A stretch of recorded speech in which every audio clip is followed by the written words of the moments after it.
আমি না আমার মাকে কখনো দেখিনি পয়লা বৈশাখে কোনো আয়োজন করতে, ইলিশ পান্তা খেতে। আমার মা সারা বছর কিন্তু ইলিশ খেত, কিন্তু পয়লা বৈশাখে কিছু করতো না। আসসালামু আলাইকুম, সবাই কেমন আছেন? সবাইকে জানাচ্ছি নববর্ষের পয়লা বৈশাখের শুভেচ্ছা, শুভ নববর্ষ। তো আমি সকাল সকাল ঘুম থেকে উঠে চলে আসলাম। ওই যে প্রথমে যে কথাটা বললাম যে আমি আমার মাকে কখনো দেখিনি পয়লা বৈশাখে ইলিশ পান্তা খেতে বা আমাদেরকে কখনো খাওয়াতে। তো যাই হোক, তো আমার এরকম কোনো ইয়ে নাই। আর আমার শ্বশুরবাড়িতে এসে দেখতাম যে সে ইলিশ পান্তা করতো না, কিন্তু ভালো কিছু দিকে রান্না করা হতো, যেরকম ডিমের কোরমা, তারপরে গোস্ত, এগুলো। তো ওটাই আমি চেষ্টা করছি আমার মেয়ের সামনে তুলে ধরার জন্য, যেহেতু আমরা ইলিশ পান্তা খাবো না, আর ইলিশ মাছের যে দাম আমাদের মধ্যবিত্ত ফ্যামিলির জন্য ইলিশ মাছটা না। তো সেই চিন্তা করি এখানে সকাল সকাল আমি রান্না করতে চলে আসলাম। আর আজকে প্রথমেই আমি ডিমটা সিদ্ধ দিয়ে দিয়েছিলাম, আর ডিম সিদ্ধ দেওয়ার পরে এখানে নাস্তাটা করে নিয়েছিলাম। এটা হলো আমি গতকালকে চটপটি রান্না করছিলাম, সেই চটপটি আর পাউরুটি নিয়ে নিয়েছিলাম। এটা কিন্তু খেতে অনেক টেস্ট, অনেক মজা লাগে।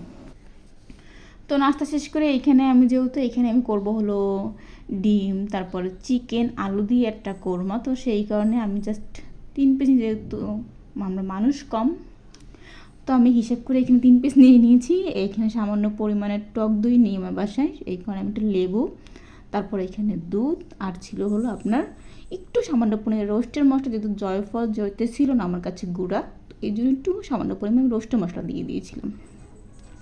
তো ওইটা পাশে মিনিট করে রেখে দিয়েছিলাম। আর এইখানে আমি সব মশলাগুলো হাতের কাছে নিয়ে নিচ্ছিলাম, যেন আমার রান্না করতে একটু তাড়াতাড়ি হয়।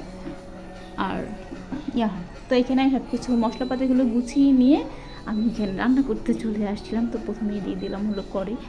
আর যেহেতু আমার অনেক দিন পর্যন্ত ক্যামেরা ধরানো এরকম কোনো এক্সপিরিয়েন্স নাই বললেই চলে, আর তাই একটু ভুল টুটি হতেই পারে। আর দেখেন রান্না করতে এসে দেখি তেল নেই, তেলের শেষ।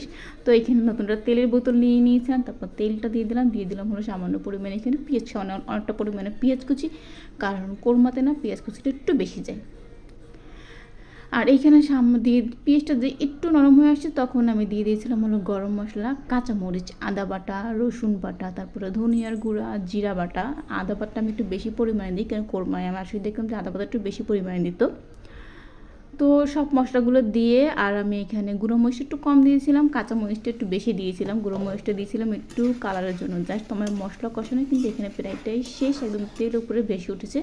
তখন আমি মুরগির যে পিসগুলো ছিল ওগুলো দিয়ে দিয়েছিলাম। তো এইটাকে আমি একটু বেশ ভালো মতো কষিয়ে নেবো যতক্ষণ পর্যন্ত তেল না ওঠে। আর এই কোরমাটা কিন্তু ভালো লাগে, যেটা রোস্ট না, রোস্ট হলে আমি মুরগিটা ভেজে নিতাম, যেহেতু রোস্ট করবো না কোরমা করবো, তো সেই কারণে না আর ভাজলাম না, যত শর্টকাটে আর কি রান্না করা যায় আর কি। তো শর্টকাট রান্না করে এইখানে চলে আসছিলো আলু। আমার ঘরে কোরমাতে আলু বেশি পছন্দ করে, আপনারা হয়তো নাও পছন্দ করতে পারেন, বাট আমার বাসায় আলুটা বেশি পছন্দ করে। তো আর এই তো এখানে 4টা ডিম দিয়েছি। আমার হাজব্যান্ড এসে বলতেছিল তুমি ডিমের অবস্থা কী করেছো, আমি বলছি ডিমের অবস্থা আমি করিনি, ডিমগুলো সেদ্ধ করার পর না দেখি কোনো কোনো অর্ধেক অংশ এরকম হয়ে গেছিলো, আমি জানি না কেন হয়েছে, কী কারণে হয়েছে। তো এইখানে আমি ডিমগুলো দিয়ে একদম বেশ কষিয়ে নিয়ে তারপর দিয়ে দিলাম হলো 1 কাপের মতো দুধ।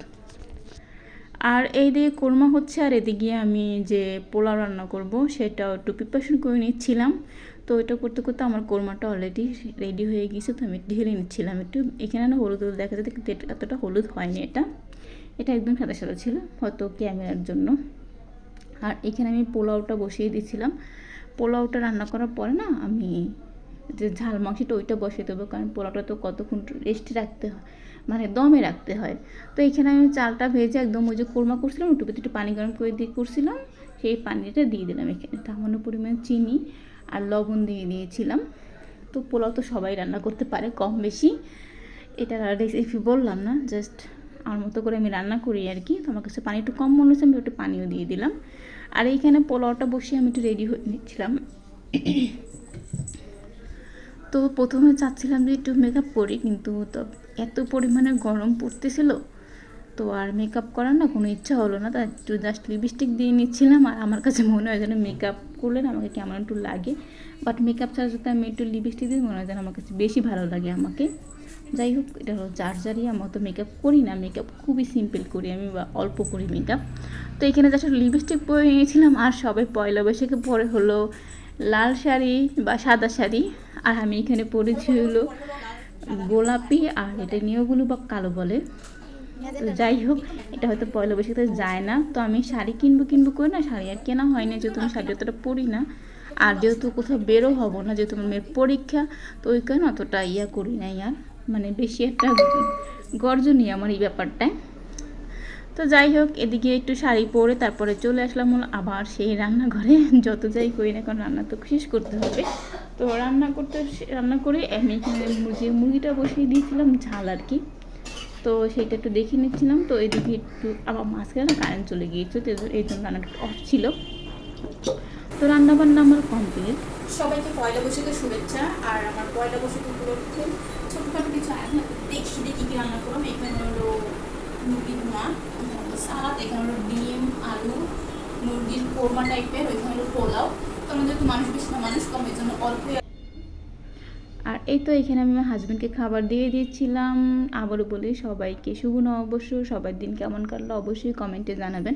আর ভিডিও যদি ভালো লেগে থাকে তাহলে আমাকে কমেন্টে জানাবেন। আর প্লিজ এটা লাইক করে দেবেন। সবাই ভালো থাকবেন।